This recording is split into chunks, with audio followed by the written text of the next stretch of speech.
Assalamu alaikum and welcome to My Journey to Islam on Al Hikmah TV 24/7 online.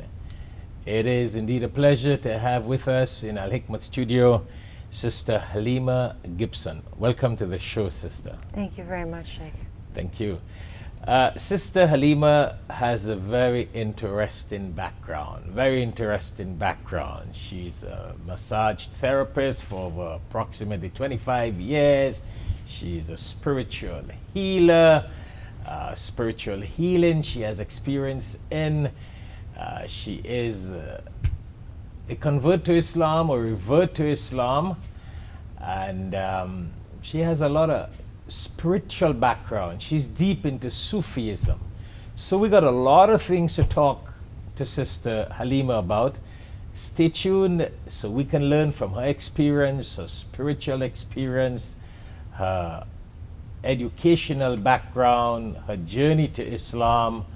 This is going to be a wonderful experience. So once more, Sister, welcome to the show. Alhamdulillah, I feel blessed and privileged to be here. Good. There are so many things we can talk about. But for our viewers who are worldwide, we got a lot of viewers, Muslims, non-Muslims, worldwide. Alhamdulillah. And one of the reasons why we do this show is so that people can learn. They can learn from your experience, from our guests' experience, and what you have to share with the world. The globe is very small nowadays. Yes, that's with true. With internet, online, media, social media, etc. So tell us a little bit about where should we start? I know we got to talk about your Sufi order, your massage therapist background, what motivated you to get into massage, doing massage, and your love for Islam, and what motivated you to become a Muslim, what you do nowadays, what is your advice to our audience. But before doing all of that, where were you born? I was born in Brooklyn, New York. What's your religious background before becoming a Muslim? Well, actually, it's kind of interesting. My father's side of the family is Syrian Orthodox. So I grew up watching my cousins in their Sephardic ways, and I was actually brought up in Reform Judaism. So you used to go to the synagogue, etc. Yes. Yes, I went to the synagogue for holidays. I went to Hebrew school, and I ended up being bat mitzvahed as well. Oh, so you went through the bat mitzvah experience. When you had what age? 13? Well, no, actually, that was kind of interesting. My father's side of the family didn't believe in girls having a bat mitzvah because they were Orthodox, and I was told that it wasn't going to be much like my brother's bar mitzvah.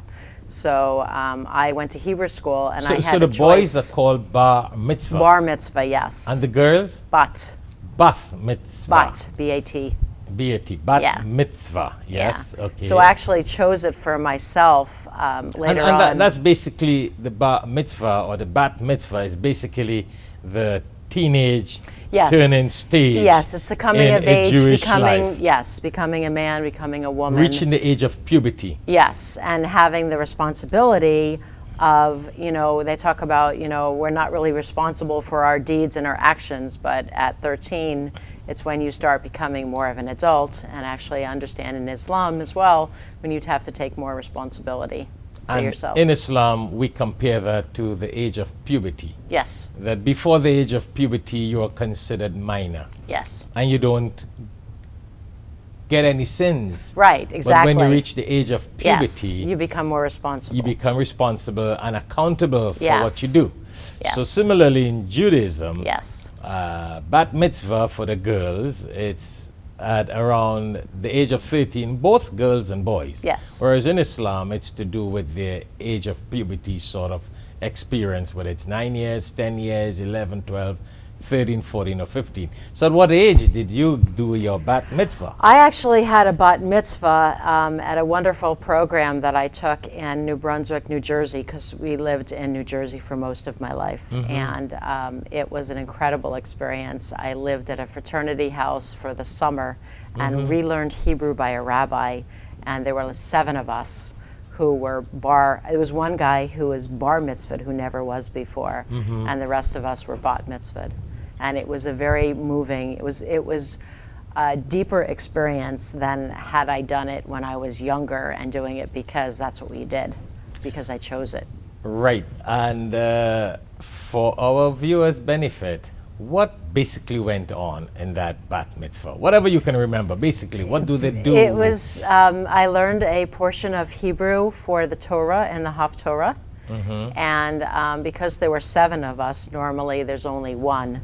You're responsible for the whole service. So we were all broken down and we had pieces of the service together. And then it was a luncheon for our family and friends. It was a very small, very intimate, but very, very profound. So they get you sort of prepared for this journey of life. Yes, inshallah. As you get into the age of puberty. Yes. Wonderful, wonderful. And what was your name then? My birth name is Bonnie. And actually in Hebrew, that is bracha, which means blessing. Interesting. Very similar to baraka. Baraka. Yes. Bonnie. Bonnie. Beautiful. So what does that have to do with the song? My Bonnie lies over the ocean. Man, really? What does that have to do? Your name and the song. Does it remind you of the song? I think it's actually your body, but we The won't get famous into song? that. Yeah. Interesting. That's why, I remember when I was a little boy, I would always hear that song, My Bonnie Lies Over the Ocean. Yep. Interesting, interesting. So in growing up as a Jewish girl, you went to college, what experience, what did you do a little bit before we get into Islam? So I actually went to school for fashion merchandising and marketing. I was actually in the garment industry. I've had quite an interesting journey. I actually went to New York and commuted from New Jersey an hour and 20 minutes by bus every single morning. Wow. Yeah, and I became an assistant buyer in a buying office. I was smack dab in the garment industry.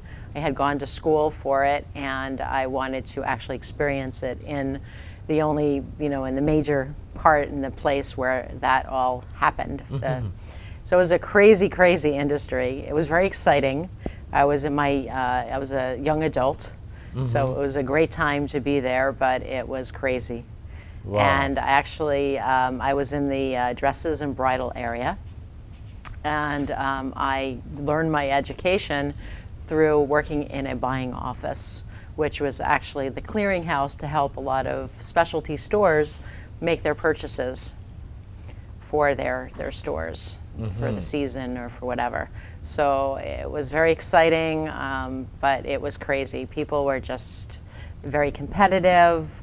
You didn't really know who had plastic surgery. You didn't know people's age. There was a lot of stuff going down that I didn't. So a lot of people out there are not really real. Exactly. They are fake that look real. Yes. Wow. So I decided to leave that industry. Actually, I ended up getting married, and I decided I wanted to work in the retail end. So I became a manager of a clothing store back in New Jersey for many years, and that's what I did up until the point, basically, until I moved to Florida. Excellent. So what year did you move? I moved in 1990. Into Florida? Yes. Interesting, interesting. Yes. Were you Muslim when you moved into Florida? No. I was Reformed. I was practicing Reformed Judaism. And I was married to a lovely Jewish man who is the father of my children. And we came in a wing and a prayer. Wow. We decided to change our lives. New Jersey was getting very expensive, and we decided before we had children that it was a good place, Florida was a good place to raise them. So you came to the Sunshine State. Mm-hmm. With all the water and the Yep. beautiful trees and the Yep. greenery down here. Wonderful. And how did this journey to Islam all started now? So I am no longer with that gentleman. I was married for almost 10 years, but we decided to part ways. Was it before you became Muslim? Yes. Yes. Okay, That was okay. actually part of my education and my learning more about myself and who I was. Actually, I became very involved in a program called Landmark Education.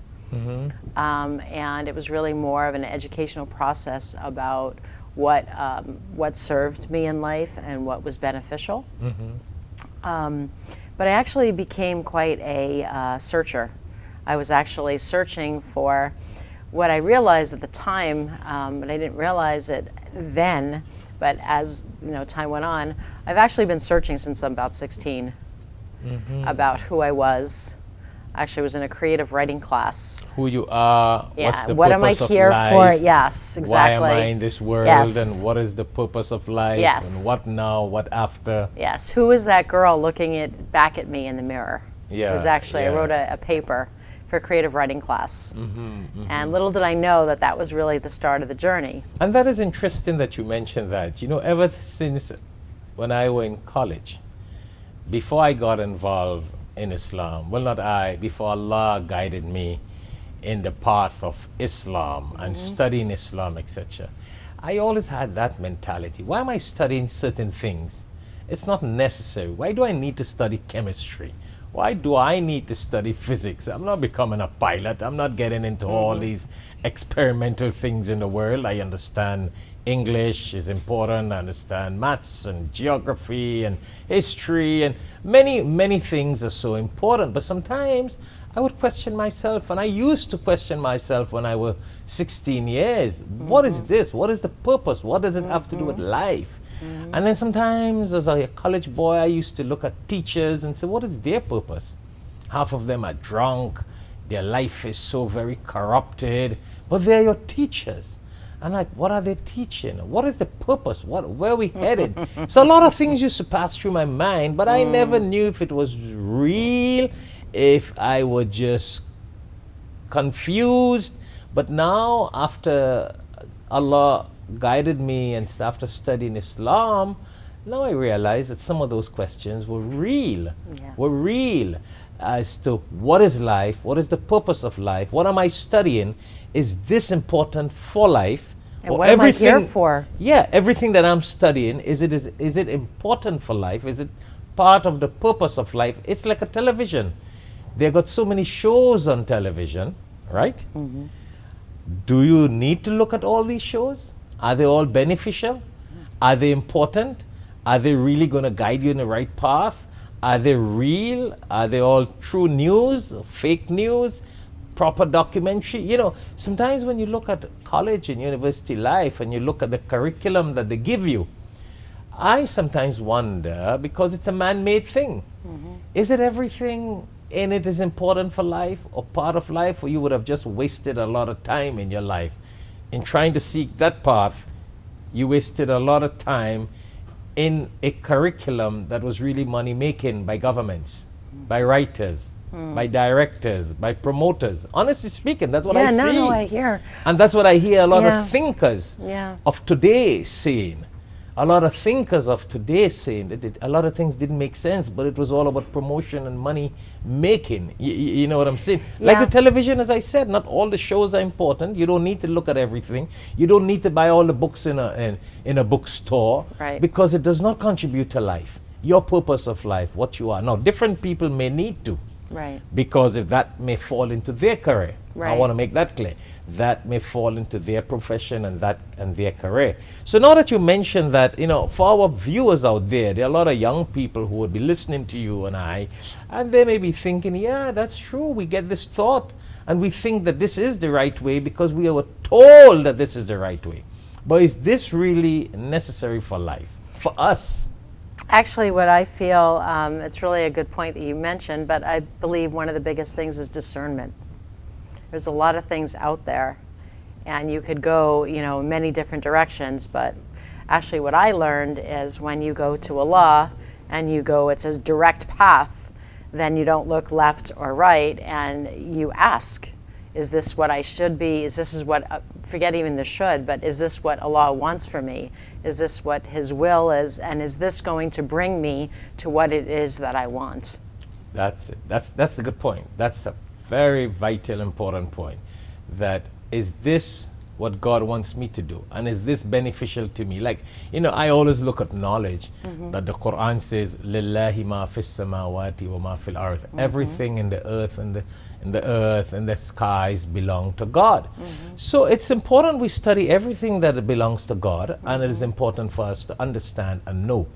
But we all have a different career, a different profession, but we all have basically the same purpose in life, in different ways, of course, but one of the major thing is pleasing God Almighty. Yeah, to know God. And that's what a lot of people nowadays, I think they don't understand. Hence, so many people end up in drugs. Yeah. Some people become alcoholics. Yeah. Some people become mad. Yeah. And some people commit suicide because they've gone through all this thinking it's all important in life, only to reach a point where it was not necessary, wasted their life and wasted their time. Yeah. So, someone like you in the spiritual world, I enjoy talking this with you because you definitely will understand that sort of thinking, because when you're into spirituality, your brain thinks different. Yeah. You see it from a different vantage point. Excellent. You see it from the top down instead of the bottom up. Right. So back to your point. So now you are in this searching time. And again, I want to mention, I said that because a lot of our viewers there would be thinking how you're thinking. And we don't want them to reach 90 years to realize, well, we were thinking right, but we have wasted our entire life. While it's never too late, but you know what? And nothing's wasted. I believe it always brings It's all an you experience. Yes. It's a knowledge. It's a benefit. And that's why we have people like you on the show. So your experience can help guide people now in their life. So while you were searching, what happened?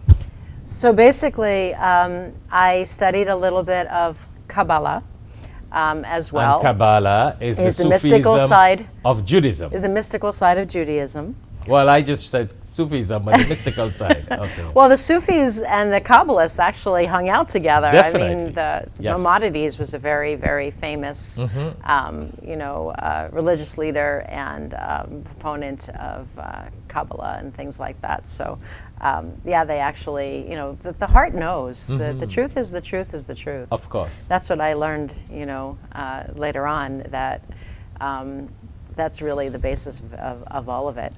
So basically, I went into, from there, went into a Hinduist path, which was really great because everything brought me to where I am now. And it was the first time I actually got to experience the feeling in my heart. So what was really, for me, and not because it wasn't there or, I don't want to say anything because I believe, that all goes together. Yes. However, for me, the real devotion for God was not as deep as I wanted it to be. My heart was crying.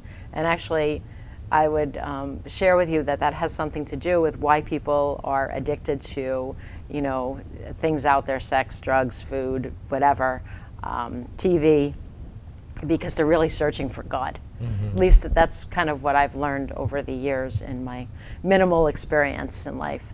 But anyway, some of them don't know they're searching for God. Exactly. They got what is called a vacuum inside exactly. of them. And they know there is a vacuum. Yes. They know there is an emptiness. Yes. And they're searching for something to fill that. But they don't know what it is. Exactly. They don't know what is that thing to fill that vacuum. Exactly. Wow, that is beautiful. Yeah. That's spirituality. Go ahead. Yes. So anyway, basically in this Hinduist path, which, like I said, was really nice, and I had some questions about it. I had some issues, actually, not necessarily with the path, but the teacher who was teaching it. He was adding his own ideas and spin on things. Because Hinduism got a lot of deep meditation, deep spirituality, beautiful. and they go into deep meditation and spirituality. And what I also learned about it, looking back, especially because I do a lot of interfaith things. So in Hinduism, they talk about the deities. And the way I kind of hold it for people is that we're actually talking about the divine essence and qualities of God. So in Sufism and as well as in the Quran, there's 99 names. Al-Asna, Al-Husna, and Al-Asma, Al-Husna, Astaghfirullah. And those 99 names that some of these represent. 99 qualities. Right. So I call in a Hinduist way, when I talk to somebody in that pathway, I talk about the virtues. Yeah. So that way there's no separation. They don't Right. feel like I'm, making judgment, because that's only for Allah. Of course. So then you went on searching and continuing to So search. for me, actually, what happened was I started to feel something in my heart, that bhakti, that devotion for God.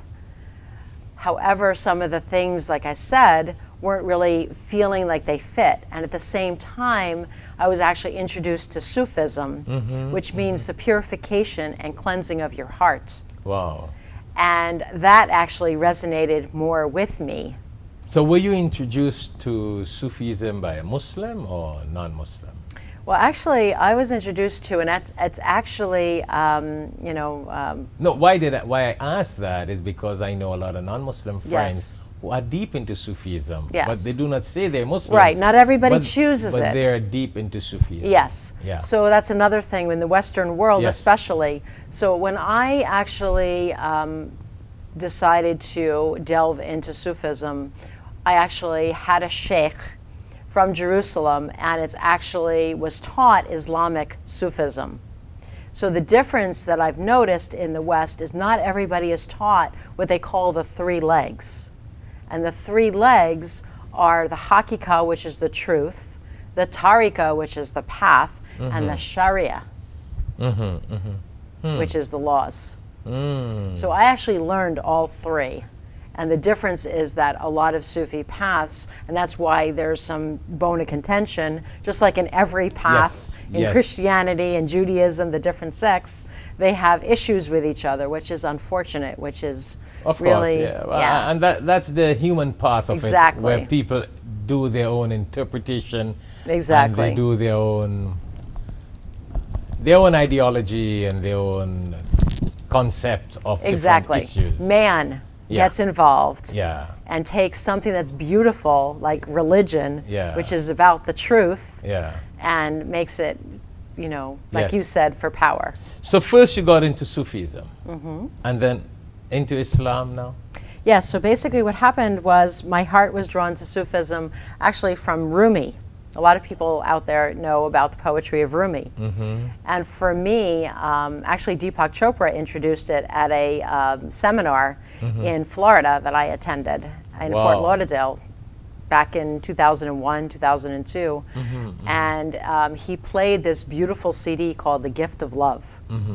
And this CD was so beautiful and so reverent that you could not tell if he was talking about the relationship, the intimacy between a man and a woman, or the big B relationship, the big beloved between man and God. And for me, that is what really started my journey, and I fell absolutely in love with that.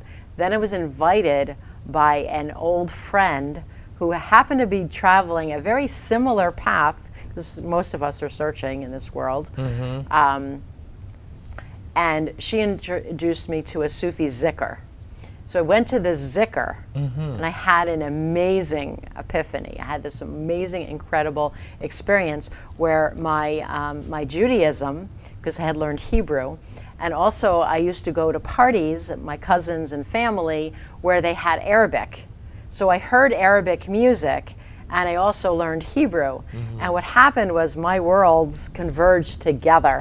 Wow. And I felt the connection in my heart, and I actually had an amazing, it doesn't happen for everybody, but I got this message, I love you, Bonnie, I love you, Bonnie, I love you, Bonnie, at the end of the zikr, and tears just pouring down, and I knew I was home. Wow. No more searching. I had found my path. Interesting. Yeah, it was incredible. That is a blessing. You felt like you Alhamdulillah. were just welcomed by God. Yes, yes, that you're all whole. all embraced, all the pieces. You know how sometimes we feel like the beads on the string, Yeah. where this happens and that happens, and you don't know, like you said before, the correlation of why it's there, and then everything came into one. Beautiful. So do you know what? We have been speaking for approximately 25 minutes now. Oh yeah, time just goes. Really? And I know we did not really get deep into your journey. We just reached Right. at the beginning here Right. when you said, that's it, Islam, the dhikr of Allah, that spiritual, as it says, that sakina, that peace that you got in your Yes. heart, that tranquility, that Yes. peace, that satisfaction. As Allah says, it is by the dhikr of Allah that you find peace, satisfaction, and tranquility in your hearts. So we're going to go on a short break. When we come back, we want to continue a little bit about your spiritual healing that you do. A little bit, of course, share with our viewers on your Islamic experience and being a Muslim, etc., and how many years now you have been a Muslim, and what you do presently as a spiritual healer, and what you do with your office.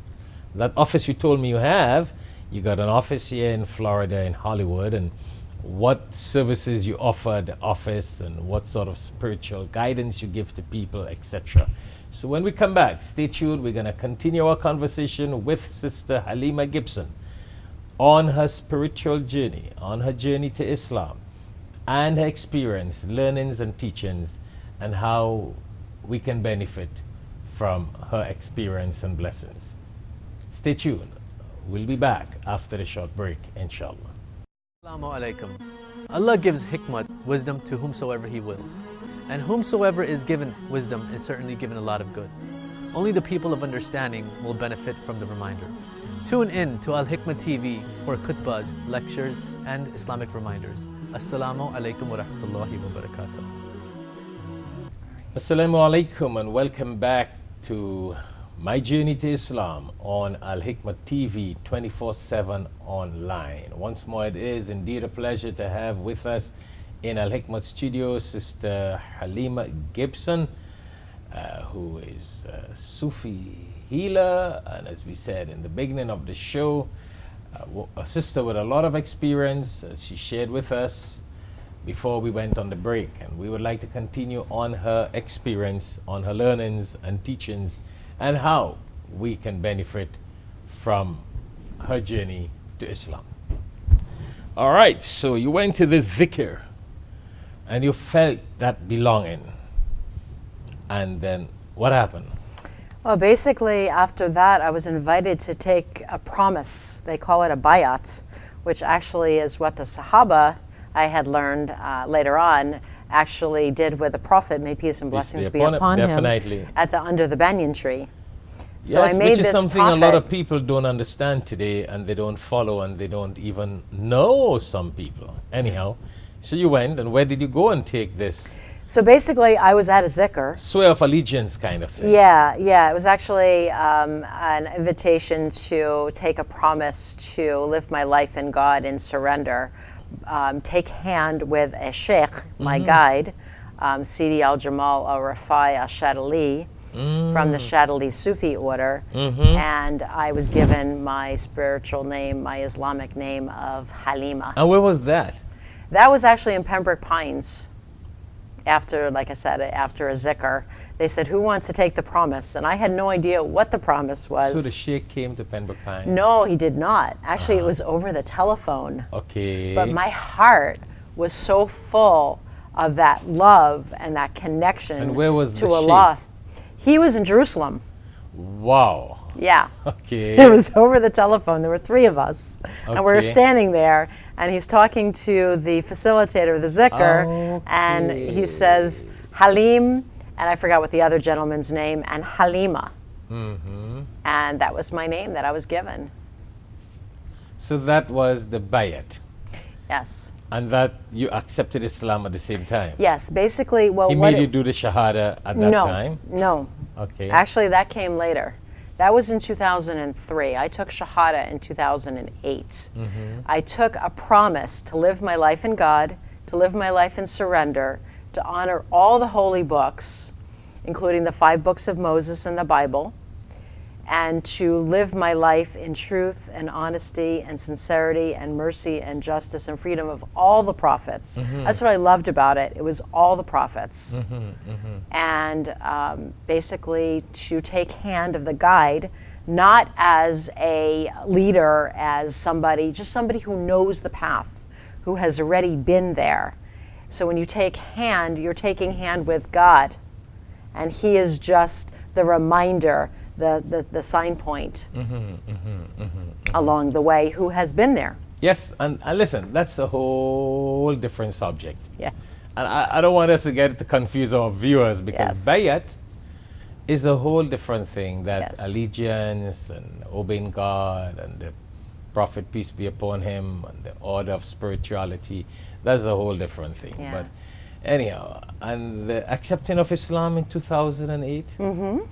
So what did you do from 2003 to 2008? So basically what I did was I went to the next step for me, because I was a massage therapist. I was already in the healing industry. There was a school. And what motivated you to get into massage? Actually, because I was in the retail end of it, it was what very age were you when you superficial. got into? I was actually 29 or 30 when I decided to change my life and do something that felt more meaningful. Felt that what I was doing was great and it was making a difference for lots of women. I was selling women's clothing, but it So was that very was superficial. in New York. No, that was so from New York, I was in the wholesale retail, wholesale end and the buying end, and then in New Jersey, I was in the retail managerial end of a clothing store. And I found that it was becoming empty. Right. There was a part of me that wanted to contribute more to society, something that was more meaningful and longer lasting.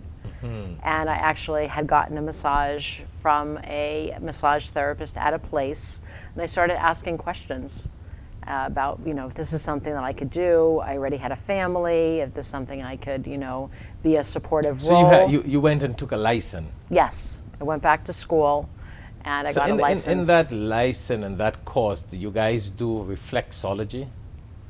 Yes, I mean, I learned about energy healing, which actually brought me into the whole realm of that spiritual essence that I always knew was there, but I didn't know how to tap into So you it. did a little combination of spirituality and the energy Yes, from the physical yes, therapy.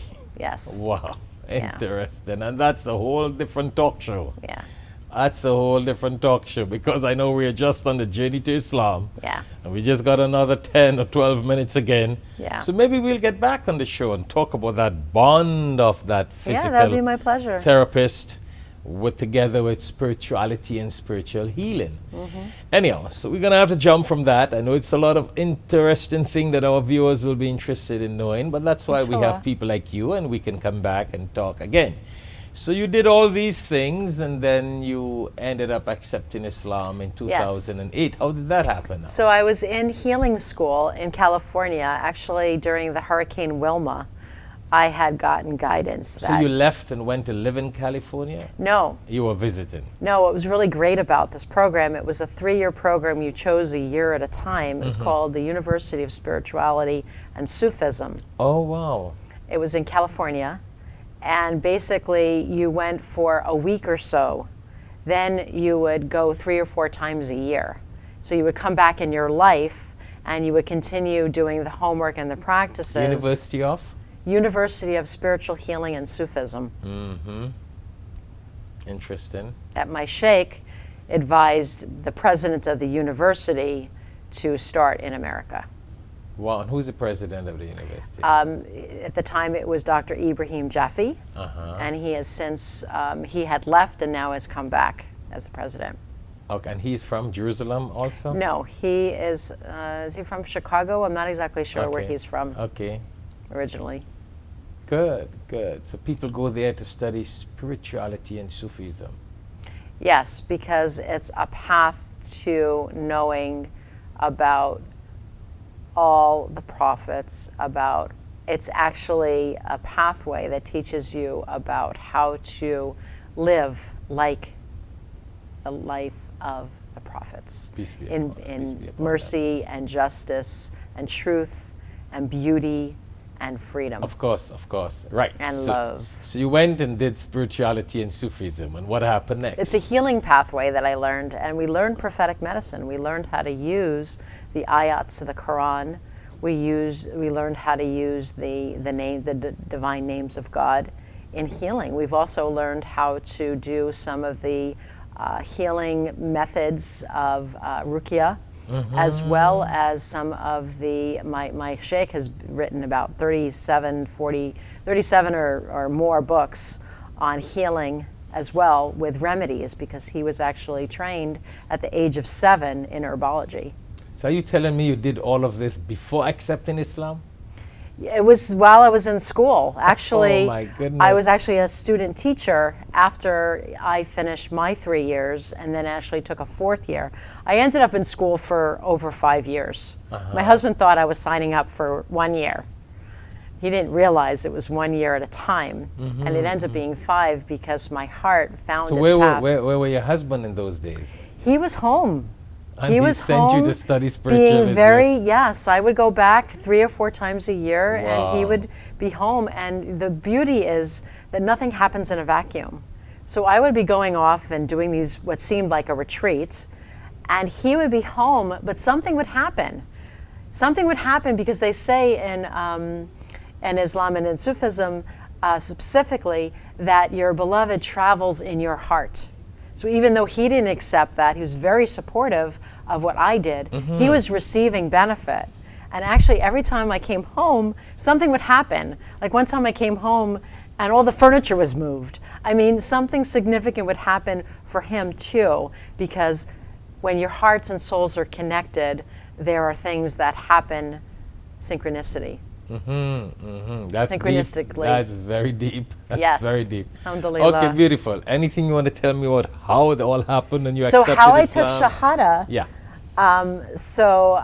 basically I was at something called a halwa, which is an all-night prayer retreat.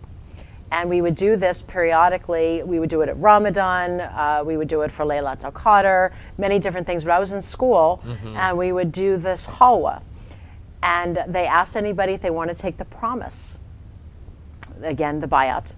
So some people would do that. They would adopt this as their practice and a way of life. And then I said, I want to take Shahada. Interesting. Because it was something I felt in my heart.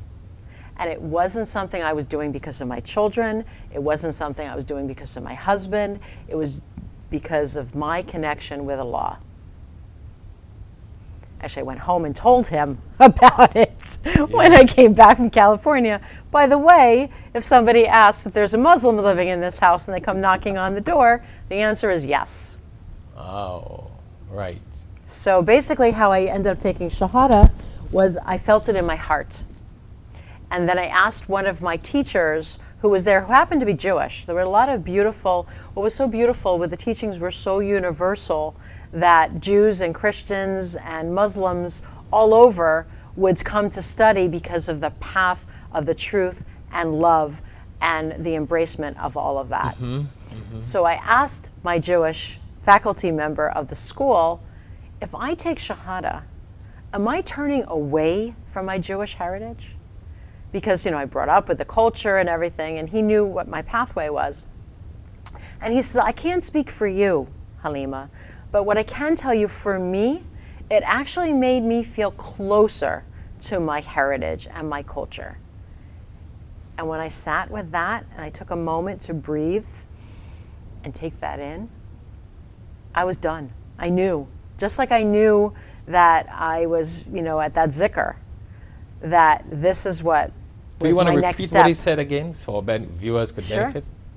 He said, I don't know about you, Halima, but for me, it actually made me feel closer to my heritage and my culture.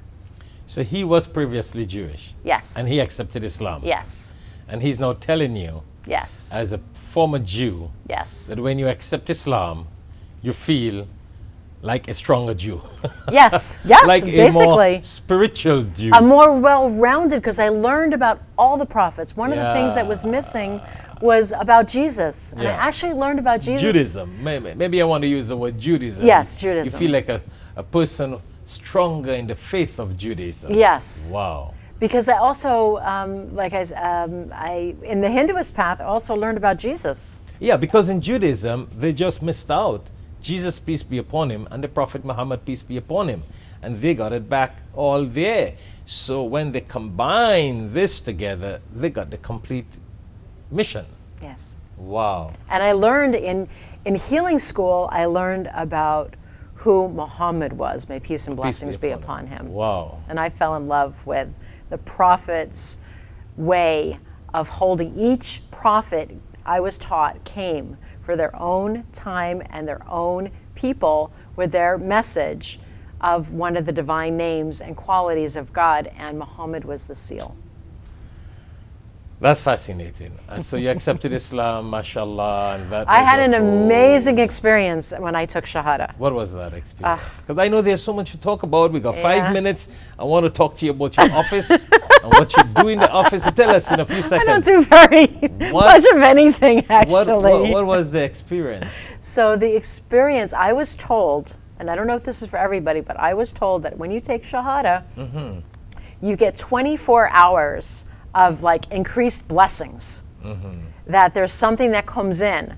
So I was like a honeybee. We're supposed to be quiet and silent in this halwa. Everybody is together and they're all making their dhikrs silently, but in a group. And it's very beautiful and very, very holy. It's like a wedding with God. Halwa means sweet. It's like a wedding with God. However, my heart was so full of the love and the blessings. All I could do was go from one person to another. What can I pray for you? And I would say, Bismillah ar-Rahman ar-Rahim.